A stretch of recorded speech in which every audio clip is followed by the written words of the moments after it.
Hi, welcome to the award-winning Ed Brown Show. Hey, I'm tired. Anybody mention elections, I think everybody out there is sort of tired.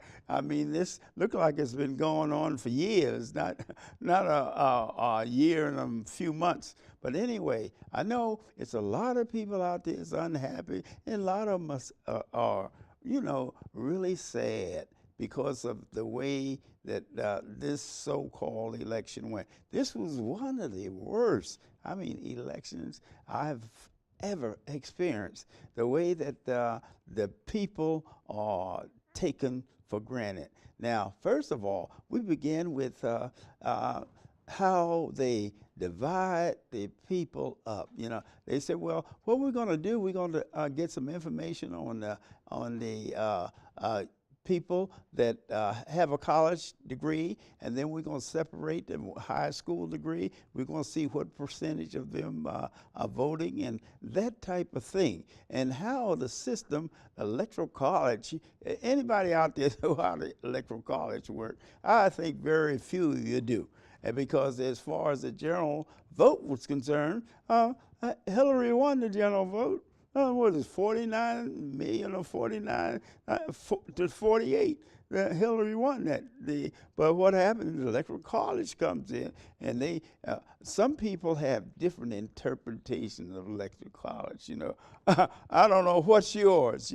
Some of them think in terms of why don't we? Well, your state came in the union certain time, so or how many people do you have? It's just a big mess. The average person out there do not understand electoral college. And the general election, here you have general election, and then no matter what the general election results are, then you go to electoral college. And and so many people, they are really out of it. And while we are talking about procedure and everything, and what is this thing of taking roles and things, and so we're going to divide the different classes. But what happened is that the blue-collar workers, they are the ones that actually suffer. And you have blue-collar workers, have different type blue-collar workers too. You have the white-collar workers, then we have the whites with degrees, and then we have the minorities with degrees, and then we have minorities without the degrees, and the whites with degrees. All of this, why is this necessary to get the category? Only thing you're doing when you separate the groups like that, it causes animosity. That's all. But what's the value of determining whether you are a college graduate or whether you high school or whether you didn't go to school at all, that type of thing? They use those things to confuse the people because you are the ones that really are taken by the system. The system needs to be revamped. Revamped totally, because people stand in line 2-3 hours to vote, and what happens is that, hey, they vote, the number of votes doesn't count anymore. If you get 15,000, 20,000, then after you do all of that, then you go to electoral college, which has been set up by the states and the politicians. Somebody want to do something, that's what they need to do, is change that electoral college for determine who the winner is. Most people, they don't understand it, the average person out there. And so we come up with individuals that were, hey, they got as far as the general vote is concerned, they had more votes than the person that won, because the person that won, they had certain states, and certain states had different electoral college votes. What do you think about that? That's what you need to, because that divides all of us, because what happens is that they looked around, and one group, the ones with college education, the ones of minorities, they said, well, hey, you have to, in order to be involved in this system, you really have to go to school, because they have all kinds of rules. Just like one of the candidate that won was saying, hey, what are you going to do with this?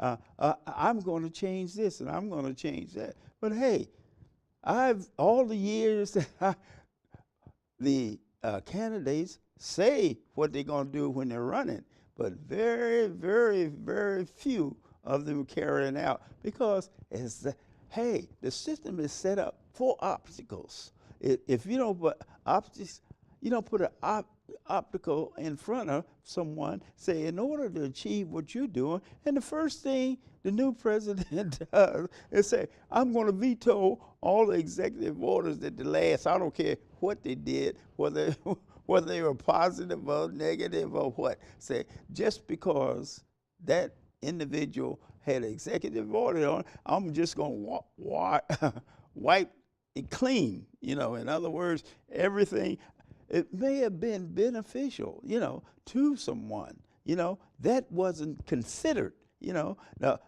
the fact is, through our political system, when you get into office, anything your one before you had, you automatically trash it. You know, it may have been something good. You know, now it was one item, what is it, 25 states as far as marijuana. You know, 25 states say, hey, we need medical marijuana. So this is the type of thing that, you know, instead of sending the people to jail, say, what we should do is reduce the sentence. So what they did, if medical marijuana, you know, if you have that, then that's fine, you know. But what's the difference in the street marijuana? You know what I mean? I mean, the fact is just possession. That's the only thing I see. You grow it in your backyard, and another one grow it on a flower box at an apartment. So all of those things, those are many, many things that really confuse the people. And then what we do, we set the different groups. Now, when is this wall going to be built between Mexico, between Mexico and the United States? And who's going to pay for it? You know, things like that. What do you think about that? When you voted for that type of thing, did you realize that, hey, all the money for all of these projects is coming out of your pocket, not the 3%. The 3% are the people that control the money. They control the banks.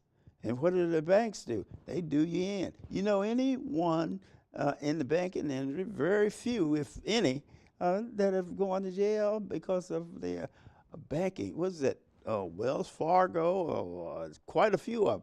You know, they right here in Prince George County, they've done it. Individuals have suffered from the fact that the banks actually set up accounts, you know, that they didn't. Hey, I got a bill here, you know. Well, I don't have an account there, but they send you a bill, you know. And the irony behind that is that the employees are trained. Yes, that's what I'm saying. Take money and train them how to do that. That's part of the election, what's going on. We need a revamp of the whole system. And all the politicians, all of you, they want to do is divide and conquer. So they have the different groups, the different racial groups, the different religious, have all of them fighting each other. They have them that because they say, well, just like I gave you an example with the medical people, with marijuana. And then you find that last president, he went so that individuals are convicted of possession of marijuana, they let them out of jail, you know, without any treatment. You know, I mean, just bring them in, you know, give them a long 25 years, and then what happens is while they're there, they sit there and twiddle their thumbs. There's no re-education. It's nothing in that situation because it costs money, and they don't have that type of money in the budget, not that type of budget. So what happens? You sit around, and especially the people on pension, the senior citizens and all, every time they go up on the taxes, I mean, that hurts a senior citizen. A senior citizen shouldn't have to pay any taxes after a certain age because he had provided money to run the country for 30, 40, 50, 60, 70 years. So why should he be burdened with income tax of all things? Because he has other things that are more important than the income tax, and that's his health. Yes, I said health. You don't, as far as health is concerned, that is skyrocketing too. And once one president decide, say, hey, well, we need something to supplement this health care is killing the people. And when I say killing, it is. It's killing the people, especially when we're taking money out of the budget to buy war materials, like those $1 million aircraft carriers, those bombers, those rockets. All of that's low priority. And really the people that put the money in, that work 90 years, for a pension, and then they continually raise the taxes. Senior citizens, I'm putting a plug in. Senior citizens shouldn't have to pay any taxes. They work 30, 40 years to pay for the real estate, to have a place when they are not able. The health is bad, and no one thinks about that. But hey, everybody's going to go through that. I don't know anyone that doesn't age. Sooner or later, it catches up with you, and you're going to need it. Medical care. Some people need other. A lady called me and said, Ed said, I haven't been coming to the meetings and everything at church because of my aunt children put her in a home, took her house, one of them, and then took her car. She looked out the window and she called the police because she thought somebody stolen the car, and one of her nephews had taken it and he parks it over at his house. See, and that senior citizen need all kinds of help financially. And you can't depend on a family, because what a family do, they squabble. They're trying to see what they can get from Aunt Susie, go to the house and shop, you know what I mean? So I knew Aunt Susie and Uncle Mac want me to have this. And then they throw the senior citizen in a home environment that the senior citizen not familiar with. Basic thing of health care, basic things of getting involved in the community. Those are not important things, but families need to think about that. And these guys in office, they need to think about it too, is that the senior citizen is really having problems. And what happens is that, hey, one day, all of you, I don't care who you are, you're going to be a senior citizen if you're lucky. But there's nothing that they have special, neither one of the candidates, for the senior citizen. Only thing they do is take their money, go up on the real estate tax, the health care. What do? The Congress, they thought about it, and then they say, oh, well, Obamacare is no good, it's too expensive. Hey, what about those bombs and everything that senior citizens help to pay for? Airplanes, aircraft carriers, and all of that, where's that money? And you look around and they say, yeah, health care. And the ones that try to get some kind of help for the senior citizen, what do? They say, well, we tried and it didn't pass Congress, Well, what do you mean didn't pass Congress? Well, Congress said we don't have the money. But yet still, when that special project come along that they need, they sit down and they work out something, say, hey, look, Bill, say, you have a project over there around the corner, say, you want that passed? Okay, we'll do this, we'll do that. Same thing with the, what about your education? what is happening with the education system here in Prince George County? Well, it was, what was it, $6.4 million Head Start program went down the drain. Why? It went down the drain because the school board did not do their job.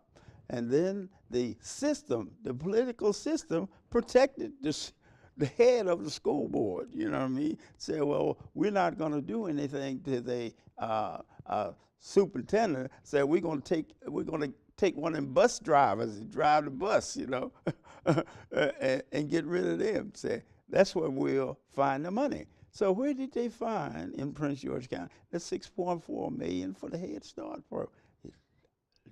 If you find out, let me know, because I haven't seen anything. But you know, you can transfer no matter what. You can sit down and transfer money to another project just like that. All you have to do is have a quorum, and that's what's happening. And you notice that in the political system, there's nothing thinking about the future of the children. The future of the children is that's secondary. What we're thinking about, skyscrapers and making money. And speaking of money, most of you know, and some of you have actually experienced with the housing situation, you know, where people can't afford to buy a house. They can't. Some of them can't even afford to go to have an apartment. So what happens? There's no program. They talk about the different programs, Section 8, and the different programs for the poor and everything. But what they fail to realize, the blue collar worker, he's the one that needs those things. So the people with the 3%, they are busy using using their funds to get an attorney to find loopholes in the tax bracket. Imagine, President, I can say that the President of the United States right now, yeah, he'll be going in office 21st January. Right now, haven't paid any taxes. What is it, 5, 10 years? Yeah, and he feels that he's really done his duty, you know, because it was legal, because they paid some attorney, a tax attorney, some money to change the rule for the 3%. Well, you know that 3% of your money, 3% of all the money, not just your money, of all the money is controlled by 3% of 3% of the people. Did I get that right? Yeah, 3% of the people control the money in this country, and they utilize not the rich. They utilize the middle income and the poor. Those are the guys, especially middle income. Guy working 9 to 5. He's working on a low-level job like fast food or something like that. And how will you be able to take care of a family on a fast food salary? You won't be able to do it. It's tough. You can barely eat or take care of family eating on a salary for fast food. But what happened is you have put individuals into office that the only thing that they think about is themselves. What is the next project that they can actually develop and make money from? Yeah, long as we can make money, then that's the main thing. But as far as distribution, you can forget that. We're not going to have no equal distribution of funds. So we're going to, the banks, they're going to take care of themselves first. Okay, so we had the election, and what happened is that people say, hey, who pays for all these parties that they had before and after and during the elections, you know? Where did that money come from? Who supplies that money? Huh? Oh, okay, if you're supporting a candidate, you have to give him money. If you don't give him money, then you're not listed as one of the supporters. And when I get in office, I don't have when you call, I won't answer the phone. I'll put you on hold. You know, that's the real world. And so the guy working 9 to 5, some of them working 2 jobs, they're trying to make it, and they have a nerve, to talk about the different things that people themselves do when they have a Congress in 8 years. Anything that benefited the middle class, the guy that's working every day, anything, I don't mean that benefits him, well, we veto it. Or either we don't even bring it on the floor. And if you want something passed in Congress, what do? You have to, hey, you have to do the same thing for the guy next door or the state next door or whatever. Now they got a big situation going on as far as the Indians concerned.